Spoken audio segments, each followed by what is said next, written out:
Everybody here knows there's an election tomorrow, right? I mean, I know the KVI audience knows there's an election tomorrow, but so many people are so busy fighting over stupidity that it seems like they have forgotten there's an election tomorrow. And the question is that part of the plan? Somebody I haven't seen in a while came strolling through the office today. Somebody who doesn't do much of the social media. And they were saying, Ari, what's going on with this infighting in the GOP? And why are some people supporting being anti-Semitic? This person, if they know about this internal civil war in the GOP, and they're clued into GOP stuff, but this has been mostly online, that means this isn't online anymore, which means that whoever hatched this idea is being successful. Because instead of discussing the fact that we are about to be taken over by the Democratic Socialists of America, coast to coast, in some of our country's biggest and greatest cities, we are talking about the GOP civil war.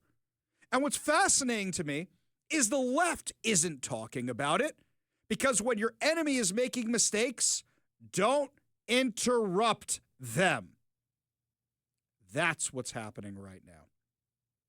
And it saddens me because we're going to lose elections. We're going to lose elections tomorrow. We're going to lose elections in the future as long as this nonsense continues. You know what it reminds me of? It reminds me of Washington's gubernatorial race. It's that all over again. What happened in Washington's gubernatorial race? Bob Ferguson running for governor. Presumptive nominee of the Democratic Party. Presumptive governor, I would argue. And the question was, who could stop Bob Ferguson? Well, there was a guy named Semi Bird. And Semi Bird was running for a very, very, very long time. Long before a guy named Dave Reichert, who's the guy who you might remember from arresting the Green River Killer, the investigation with King County sheriffs. Before he got in the race, there was Semi Bird.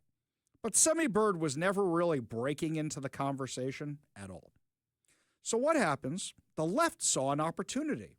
Well, if we can help pump up Semi Bird, then maybe it'll distract from Dave Reichert. Maybe we can get people hating Dave Reichert on the right. And that's exactly what happened. Mike, how many nameless, faceless accounts were on us every 5 minutes about that election, and then the second the election was over, went quiet, and we haven't heard from them since? Erased from existence. Exactly. That's the best way to put it. That is the exact best way to put it, because that's exactly what happened. These accounts then went dormant. How much time did we spend arguing with them? How much time did we spend fighting with them? And what was amazing was the people calling the show were agreeing with us. Okay, every once in a while you get somebody taking the other side. But overwhelmingly it was people going, look, Dave Reichert's not our favorite candidate, but you know what? This guy, Semi Bird, doesn't have a chance. And then it's scandal after scandal after scandal after scandal. He's never going to win. Does any of this sound familiar to any of you? Let's go back in time for a minute here. There was this guy named Ari Hoffman who was running for Seattle City Council against a Democratic Socialist named Tammy Morales. A guy named Mark Solomon gets into the race, and the socialists say, hey, if we inflate this guy Mark Solomon, then we can take out Hoffman a lot easier. They did the same thing there. I assume this is not a new game plan. This is what they do. This is just the next evolution of it. What you see happening with this GOP civil war makes no sense to me. Why? Because all the people I know are real people, are people I trust, are people whose opinions I value. They're all on the right side of this. Nameless, faceless bots are on the other side, and a bunch of people I thought were crazy before all this started. We are tearing ourselves apart on the eve of an election, which is the Democratic Socialists of America bread and butter, off-year elections. They have made it very clear what their plan is. Very clear. Off-year elections, you go in, you dominate because there's lower voter turnout, and that's how you seize power. Look at the Seattle City Council. Look at Kshama Sawant. She was the master of this. Why do you think Democrats push so hard to have off-year elections? It used to be you have to worry about this stuff for the midterms, and you have to worry about it for the presidential race. Now, every year is election season. Every single year. Because the more off-year elections you can have, the more you can win at the local level. And the more you win at the local level, the more you can change, because what happens locally affects you so much more than what happens nationally. Case in point, Washington State. Great. Is it good that the Trump administration is sealing the border all over the country and exporting illegal aliens and deporting them from the country and arresting the criminals? Absolutely. How much of that is being felt here? Well, I wouldn't know, because of sanctuary state policies, sanctuary county policies, sanctuary city policies, we're still having the same problems. Is ICE doing their job? Yes, but it's harder for them to do their job here with the lack of help from law enforcement, which we have discussed ad nauseum here. Because no matter how many you get rid of, they're trying to bring more here. And if they're not coming from outside the country, they're coming from other parts of the country where they're afraid of getting deported there, thinking they'll have a longer chance of staying in this country by going to places like New York, California, and Washington. The Washington State GOP figured this out for a little while. And I got to give credit to Jim Walsh. He was very good at this. When they find these places where they can flip these school boards, when they can flip these city councils. Look at SeaTac. Mike talks about this whenever we have Peter Kwan on. SeaTac untouched, for the most part, by the craziness of Seattle. It's right next door. By the craziness of Burien. Burien had to fix itself, and it didn't do so without some moderate Democrats going, this is too far for us. They were all in on the communist Marxist Kshama Sawant train. But SeaTac was spared from that. What's happening this time? The left realized that the GOP was being successful in these smaller races and redoubled their efforts, like they were building the Death Star, and they heard the Emperor was coming to visit. So they redoubled their efforts, and it looks like they're on the verge of taking power. And they have made no secret about this at all. Canary Mission, an activist group, pulled together DSA leaders from across the country, little snippets here, little snippets there, of them admitting this is their plan. You might be sitting in your car right now going, Hoffman has lost it. Hoffman has totally lost it. Well, let me tell you something, guys. I was following this GOP civil war weeks before anybody else was. We spent all last week talking about it, and now it's in the main national discussion because of what happened with the Heritage Foundation over the weekend.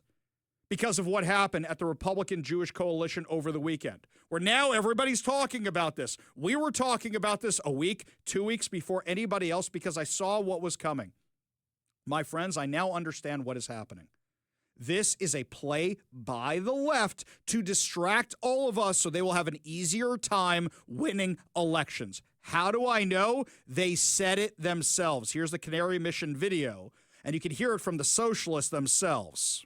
It's no secret that the Democratic Socialists of America hate the Democratic Party. I think we're all on the same page that we hate the Democratic Party. The Democratic Party is not really our friend. It isn't. So why are the DSA such major players in the Democratic Party? This odd relationship can be understood with the cuckoo analogy. In nature, the cuckoo survives by trickery. It lays its egg in another bird's nest. The unsuspecting parents raise the imposter as their own until the cuckoo grows strong enough to push the true chicks out. The DSA is the cuckoo inside the Democratic Party. DSA is not the Democratic Party. We must separate ourselves from the toxic Democratic Party. We can put forward a clear, aggressive, principled strategy that pushes back against the Democratic leadership and the Democratic Party as a whole. DSA candidates run as Democrats in safe blue districts. They slip through low turnout primaries. And once inside, they use the Democratic label as camouflage while advancing an extremist anti-American agenda far beyond the party's mainstream. I don't agree with the Democratic Party, but it's a great tool. The Democratic is a tool that we use. Once in office, DSA candidates take orders from DSA's internal enforcers and working groups. City halls and state houses start running as socialist machines controlled by the organization, not the Democratic Party, and certainly not voters. They have to have a connection with DSA's internal politics, and they have to be committed to the eventual goal of building a separate entity from the Democrats. DSA are revolutionaries, and the Democrats are their first victims. And in city after city, DSA victories prove their plan works. I think that the model that we used in New York is 100% replicatable. And just like the cuckoo, once the DSA grows strong, it pushes the true Democrats out, hollowing the party from within, building towards political independence, and tearing apart the Democratic Party. The DSA is not here to strengthen the Democratic Party. It is here to consume it. We're not here to make the Democrats a little bit better. We're here to actually enact socialism. And socialism is not just better capitalism. It's overthrowing the entire capitalist state. It's our duty, DSA, to cultivate this power. The cuckoo is in the nest, and New York City is poised to elect not a Democrat, but Zohran Mamdani, an extremist within the DSA. We understand that winning an election is not an end. It is a means to an end. The most important thing that we can do is take that empire down from within. Ultimately to overthrow our own empire. We need a movement that can drive a stake through the heart of the empire. We need to orient ourselves towards insurrection. Now, we played that for you last week. You're not listening to a repeat episode. Do you know what's happened since that came out? The DSA embraced the video and said, yeah, we're not quiet about it. Thanks for the free campaigning for us to push our message out there. According to Fox News, which was tracking all of this, the analogy which pointed to candidates like self-proclaimed socialist Zohran Mamdani did not appear to bother socialists it was targeting. Rather, they applauded the video advertisement as a great recruitment tool to get more people to join their ranks. Quote, new DSA recruitment ad for communists just dropped, joked Nicholas Vargas in response to the video. He's been affiliated with the Brooklyn branch of the DSA. Are you trying to make young people find DSA more cool? Quipped Marxist socialist blogger C. Derek Varn. New recruitment ad unlocked, said Giovannetta Maragaz, co-chair of the New York City Young Democratic Socialists of America. And they doubled down, more of them, on yes, the Democratic Party sucks. And all you people on the left are looking for a new home? Come on over to us. Democratic Socialists of America have some strange allies, though. Got to give credit to Zohran Mamdani. You know what he did on Saturday night before the election? He went club to club to club to club to club in New York, campaigning. It's crazy to me to see gay bars cheering, celebrating a jihadi, a guy who calls for the intifada. It doesn't just mean Jews. It means anybody who won't submit to Sharia law. Sharia law executes anybody who identifies as LGBTQIA, and you're seeing a whole bunch of them cheering Mamdani in clubs in New York City. The other problem with this election, aside from the fact that it's completely out of whack who's supporting who in this election, all the positive energy is on Mamdani's side. That's all the hope and change action. The only thing you've got on Cuomo's side is, well, he's not Mamdani and Mamdani's dangerous. Which of those are actually going to win? New York City Council member Ina Vernikoff is going to be joining us later in the show. She switched her endorsement from Curtis Sliwa to Cuomo because she knows that Sliwa doesn't have a chance and that the only way Cuomo defeats Mamdani is with Sliwa's voters, and she doesn't like Cuomo. She's very open about this. We'll talk to her later about she is going, Mamdani is the bigger enemy for right now. This is the person we need to stop. So I'm switching my endorsement over to Cuomo. And that's how so many people feel in New York. Is that enough to get people out to the poll? Because there's no positive about Cuomo. We know Cuomo's problems. He's a sex pest, and he killed a lot of people's grandparents with his terrible handling of COVID, just like every other Democrat. So now you've got a problem.